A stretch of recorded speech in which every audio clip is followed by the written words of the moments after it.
me parece que primeramente hay que tener en cuenta, hay que tener claro qué es la leyenda negra, que todo gira en torno a la leyenda negra. La leyenda negra es la primer gran guerra de propaganda de la historia, que se da entre el siglo XV y el siglo XVI, y que tiene como objetivo desacreditar a los actores y procederes de tanto España como la Iglesia Católica. Es decir, le van disputando en ese momento, el objetivo es disputarle digamos, el poder político y territorial que tenía España en ese momento, de modo que esto le interesaba mucho a Inglaterra, y también el poder espiritual de la Iglesia sobre el mundo. Entonces, bueno, con este objeto van creando, básicamente protestantes e ingleses, la leyenda negra contra España y contra la Iglesia, que son básicamente relatos, por supuesto, sin sustento documental alguno, algunos pero realmente absurdos. Y bueno, esta gran guerra de propaganda ha ido, lamentablemente, ha perdurado hasta nuestros días. Y uno dice, pero ¿cómo puede ser que todavía existan dudas sobre algo que en realidad, en definitiva, está todo, pero muy documentado? Es decir, que está documentado que fue justamente lo contrario a lo que dicen los enemigos de la Iglesia, pues justamente existe una serie de documentos y archivos que uno puede consultar, no solo en línea, sino que se puede dirigir incluso a los propios centros archivísticos donde están guardados estos documentos, como tenemos en Madrid el Archivo Histórico Nacional y está la Biblioteca Nacional en París, donde están la mayor parte de los documentos sobre la Inquisición. Es decir, que lo que existe es una voluntad deliberada por contar mal la historia y por, digamos, hay una clara intención de perjudicar a la Iglesia Católica. Pero por supuesto que esto es insostenible, como decía, desde la documentación. Pero bueno, así siguen repitiendo y persiste. Entonces, bueno, hay que echar un poco de agua sobre esta cuestión y eso es lo que yo quise hacer a partir de mis libros. La Inquisición, en realidad, este tribunal, el del Santo Oficio, en realidad muchas personas que lo han estudiado profundamente, y yo recurro a ello muchas veces en mis libros, en mis trabajos, especialmente para los católicos, los cristianos, lo que yo recomiendo siempre es que recurran al Simposio Internacional del año 1998, realizado por Juan Pablo II, donde ahí se llama a una serie de especialistas en la materia, cada uno aborda una cuestión distinta de la Inquisición, pero lo novedoso de esta cuestión es que se llama a especialistas de distintas tendencias ideológicas y religiosas, hay judíos, protestantes, etc. Lo que aseguraba un marco de objetividad, y las conclusiones son muy claras. La Inquisición fue un tribunal justo, y como digo siempre, el tribunal más justo de la historia. ¿Y por qué digo esto? Porque en el siglo XV, donde empieza a desarrollarse, ya va a los acusados del principal delito en ese momento, que era el de herejía, ellos ya tienen una serie de garantías procesales que eran inéditas para la época. O sea, en ese momento, en cualquier región del planeta, básicamente, cualquiera fuera la religión, la herejía, básicamente, era castigada con la muerte. Por absolutamente todos, esto es así desde el principio de los tiempos, básicamente. Pero la Inquisición, ¿qué hace? Hace realmente una investigación profunda sobre los hechos y a cada encausado, a cada persona acusada, le da una serie de garantías procesales, como el derecho a abogado, 1 o 2 abogados, que son costeados por el tribunal. Existe, por ejemplo, la tacha de testigos, es decir, que no podía, por ejemplo, proceder contra el encausado personas que tuvieran algún tipo de animadversión personal. Es decir, si un vecino tenía una mala relación con una persona, bueno, esa persona podría decir, mira, ojo, yo tengo mala relación con mi vecino, así que es posible que este quiera difamarme. Bueno, él lo anotaba en esa lista y automáticamente no podía ser tomado, digamos, no podía ser tenido en cuenta como testigo contra él. Existía la doble instancia, se podía recusar al juez, por ejemplo, si era evidente que el juez estaba actuando en perjuicio del encausado. Es decir, una serie de garantías procesales únicas realmente en su época, que esto incluso ha motivado el elogio de personas que a priori son contrarias a la Iglesia Católica o España, por lo menos las fuentes más serias. Es por eso que dice, por ejemplo, Benedicto XVI, le preguntaron hace unos años su opinión sobre la Inquisición, y él dice que fue un progreso la Inquisición. Y la gente se horroriza. Pero ¿cómo fue un progreso? Claro, la Inquisición fue un progreso porque desde entonces, desde la instauración de la Inquisición, nadie podía ser acusado o condenado sin juicio ni proceso. Y esto realmente era algo, como decía, para la época, era algo inaudito. era realmente inaudito. Y por supuesto, en lo que más se miente es en las cifras, ¿no? Porque tenemos el libro de cabecera de los enemigos de la Iglesia, Juan Antonio Llorente, era un apóstata que en algún momento tuvo acceso a la documentación, tuvo un cargo menor en el Santo Oficio, y él saca varios tomos de una historia de la Inquisición, en la que, por supuesto, en las partes en las que él acusa a la Inquisición, no muestra la documentación. O sea, es un libro realmente panfletario que ha sido, por todos los historiadores serios, ha sido dejado de lado y han advertido sobre esta deshonestidad intelectual de Juan Antonio Llorente. Es decir, para ser así bastante sucinto y para que la gente entienda, pues se han hablado de millones de muertos por la Inquisición. Primero, una cosa importante: la Inquisición, porque después van circulando las pinturas, como el holandés anticatólico protestante de Brie, donde se muestra, por ejemplo, usted, si ponen en YouTube Inquisición o en Google, le van a aparecer pinturas del siglo XV o XVI de inquisidores o religiosos que están torturando o ejecutando personas. Esto es una mentira absoluta. Los únicos que tenían potestad para castigar, digamos, con la muerte de una persona eran el rey, o era el Estado. Las atribuciones coercitivas penales eran del Estado. Lo único que hacía la Inquisición era, mediante una investigación profunda, ver si realmente la persona era efectivamente un hereje. Luego de esa investigación terminaba ahí la intervención de la Inquisición y era el Estado, con sus leyes y normativas establecidas como cualquier otro Estado, el que decidía y orquestaba y hacía efectiva la ejecución. Y para esto, ¿quiénes son los que hacían la ejecución? Eran personas rentadas, ¿verdad? O los verdugos rentados, pero en ningún momento la Inquisición tuvo absolutamente nada que ver en la ejecución de este tipo de cuestiones. Esto es importante decirlo. Bueno, haciendo un resumen bastante rápido, en los 350 años que más o menos dura la Inquisición, desde 1478 hasta aproximadamente 1830, si bien el periodo de mayor, digamos, intensidad es el primer siglo, cuando está la herejía de los famosos, los herejes judaizantes, en 350 años, la cifra que podemos asegurar en base a la documentación existente y a especialistas de distintas tendencias, como digo, ideológicas y religiosas que han estudiado esta cuestión, hablamos básicamente entre 5.000 y 10.000 personas ejecutadas por el Estado, no por la Inquisición. Recordemos, repito para que quede bien claro esto, la Inquisición básicamente se encargaba del proceso, es decir, de saber si esa persona era o no un hereje. Ahí terminaba la intervención de la Inquisición, lo quiero repetir. Es el Estado el que termina ejecutando el castigo.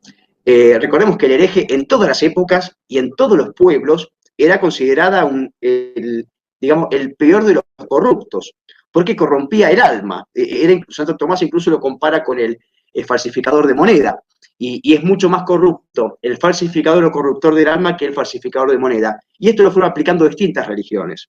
Los protestantes también ejecutaron a los herejes, lo persiguieron los judíos también, los musulmanes también, los romanos, en la última época de los romanos. Es decir, que la herejía fue considerada en todo tiempo histórico como el delito más vil. Ellos lo ponían incluso a la par del delito de lesa majestad. Era como atentar contra la propia autoridad suprema. Es decir, que no es un invento de la Iglesia la persecución o la advertencia sobre la peligrosidad del hereje. Esto es muy importante saberlo. Bien, los números. Entre 5.000 y 10.000 personas ejecutadas en 350 años. 10.000 personas. Los tribunales civiles europeos de ese momento podían ejecutar esa cantidad de personas tal vez en pocos años, pero hagamos, por ejemplo, yo siempre pongo el mismo ejemplo. Cuando me salen con las supuestas virtudes de los sistemas antropocéntricos o ateos, etc., si hacemos una comparación entre las presuntas injusticias o matanzas de los sistemas teocéntricos y después me vienen con el derecho humanismo y los buenistas de la Revolución Francesa, salen perdiendo, pero por robo, como decimos en Argentina, los sistemas antropocéntricos, es decir, los sistemas anticristianos y basados únicamente en el hombre como centro de todas las cosas. Ustedes fíjense que en 1789, bueno, un par de años después, la Revolución Francesa ejecuta sin piedad a casi 500.000 personas, básicamente campesinos católicos, y personas que se negaban a juramentar fidelidad a la nueva constitución revolucionaria de los jacobinos. Esto solamente en un par de años después de instaurada el gran sistema de libertad, fraternidad e igualdad. Entonces, si nosotros comparásemos 10.000 personas en 350 años con los sistemas que arrancan desde 1789 en adelante, con la Ilustración y todos esos movimientos racionalistas, bueno, evidentemente eran mucho más justos y equilibrados y razonables los sistemas basados y confesionales cristianos. Hoy me parece que la mejor prueba de eso es el aborto. El crimen más vil que pueda haber visto la historia jamás. Yo creo que ni a un Nerón se le hubiera ocurrido, y mirá que Nerón pensaba realmente era un criminal, pero ni a Nerón se le hubiera ocurrido matar o intentar legalizar, intentar promover el asesinato del nonato.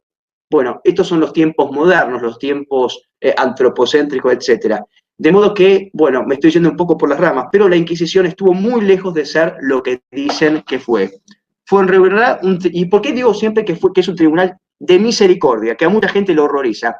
Es un tribunal de misericordia en el momento que cuando la persona era incluso encontrada culpable del delito que se le imputaba, es decir, de herejía, que repito, era el crimen más grave que uno podía cometer, aún la persona siendo encontrada culpable luego de un largo proceso, si la persona, el reo, el encausado, se arrepentía, obtenía el perdón inmediatamente y capaz le daban un ayuno, una peregrinación, pero ya, digamos, zafaba, ya no podía ser condenado a muerte. ¿Qué otro tribunal, qué, digamos, qué mayor manifestación de misericordia que esta? Aún al encontrado culpable del crimen considerado más horrendo, se le perdonaba la pena. Este era un entendimiento que tenía la Iglesia con el Estado. Entonces, la Iglesia le decía al Estado, mira, si la persona se arrepiente, para nosotros lo más importante es la salvación del alma del individuo, y nosotros creemos que una persona que se arrepiente verdaderamente es capaz de reinsertarse en la sociedad, y nosotros como cristianos perdonamos al que se equivoca. Es verdaderamente una actitud cristiana. Y esto lo hacía la Inquisición aún a sabiendas que, lógicamente, muchas personas que eran encontradas culpables y estaban a punto de ser ejecutadas por el Estado, bueno, muchas personas ¿qué hacían? Decían, perdónenme, me equivoqué. O sea, pero por supuesto que lo hacían para zafar el castigo, pero la Inquisición prefirió priorizar a aquellos arrepentidos verdaderamente, ¿verdad? Por eso digo que es un tribunal de misericordia, porque al que se arrepentía verdaderamente, a pesar del delito cometido, se le perdonaba la vida.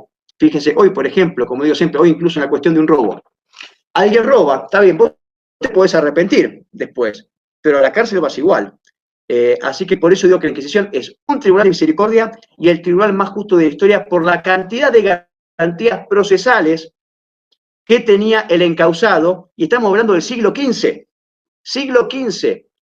O sea, la gente debería reivindicar a la Inquisición, y especialmente los católicos.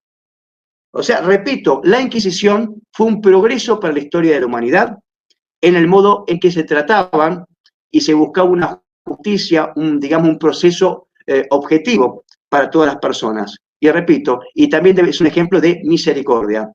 Por eso no se entiende cuando se habla tan ligeramente, especialmente los católicos, de la cuestión de la Inquisición. A los que son católicos cristianos les recomiendo este simposio del año 98. De todos modos, ha habido simposios no confesionales que llegan a las mismas conclusiones, que la Inquisición fue realmente un tribunal de justicia. Así que, bueno, hay muchas cuestiones que podría tratar. Por supuesto que el tema de la casa de brujas, que es el más recurrente. A ver, justamente la Inquisición, si en algo no tuvo realmente responsabilidad alguna, es en la ejecución de brujas. Como digo siempre, ese fue un problema protestante, no fue un problema católico. ¿Por qué? Porque eran muy distintas las formas de abordar las cosmovisiones que tenía el protestante y el católico de la vida en general.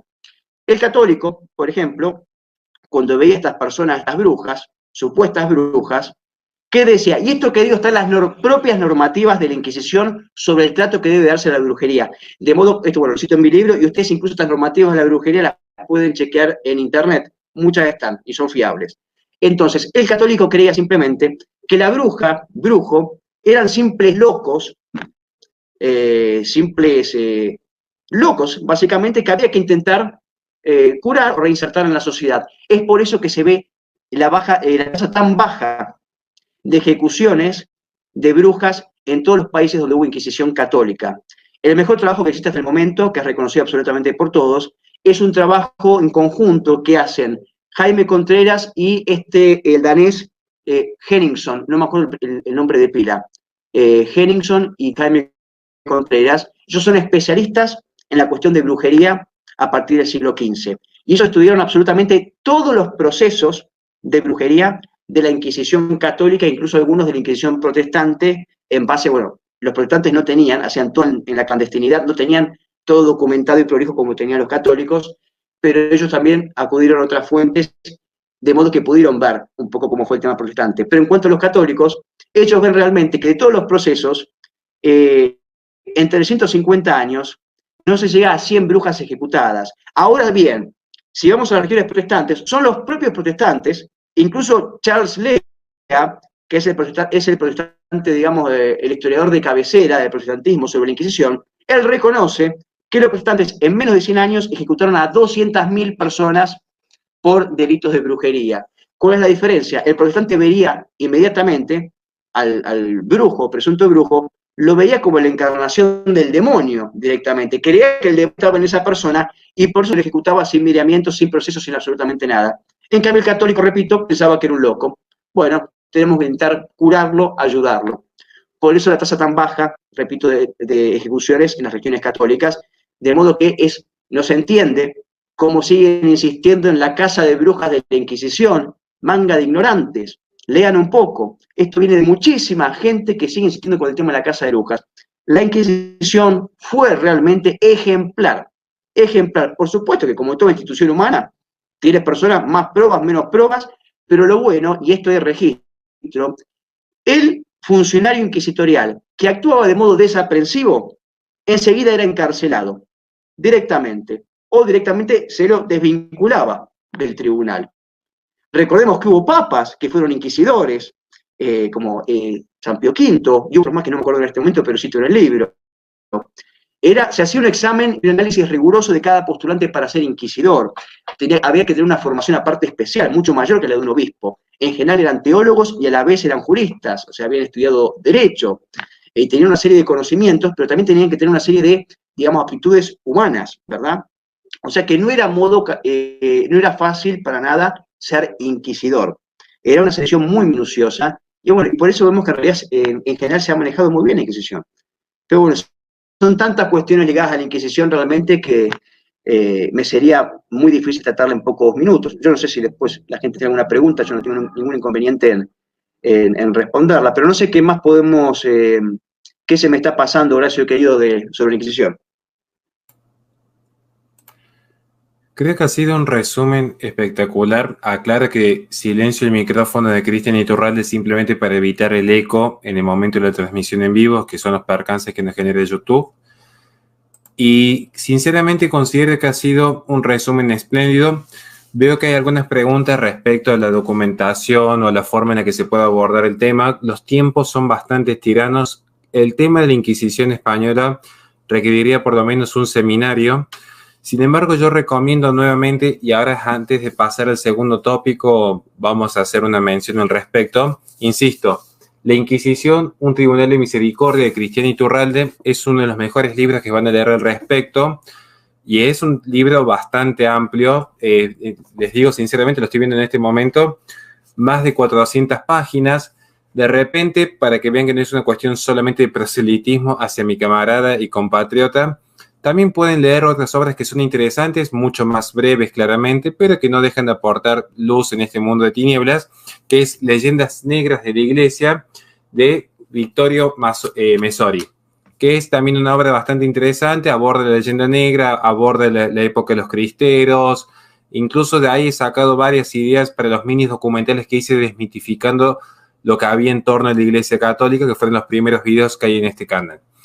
Ahora ya para pasar al segundo tópico y cederle nuevamente la palabra, sí quisiera hacer como un pequeñísimo resumen de todo lo que nos ha dicho Cristian hasta este momento. La Inquisición, insisto, primero, hay que desdoblar el poder, podríamos decir, teológico del poder político.